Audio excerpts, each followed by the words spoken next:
do anything to disprove design.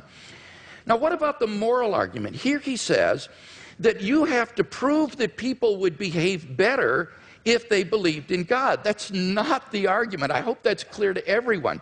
The argument is that without God as a transcendent foundation for moral values, we're simply lost in sociocultural relativism.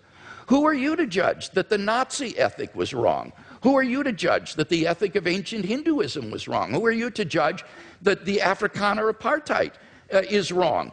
This is all just the result of sociocultural evolution, and there is no transcendent objective standard apart from God, and that's what God delivers for us. Now, Mr. Hitchens says, name one moral action that an unbeliever could not take. Well, that's trivially easy. If God exists, there are all kinds of moral duties that we have that the unbeliever could not recognize.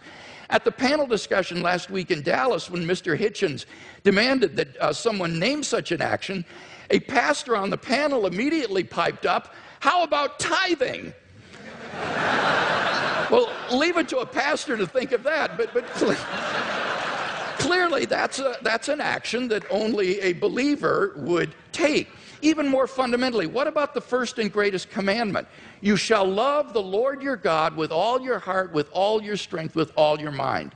That is an action that only a believer can take. No unbeliever can discharge even this most fundamental of moral duties. But in any case, all of this is beside the point with respect to the moral argument. The point is that on atheism, there are no moral obligations for anybody to fulfill. In nature, whatever is right, and Mr. Hitchens is unable to provide any sort of objective foundation for moral values. Massimo Pigliucci is a philosopher of biology. This is what he has to say.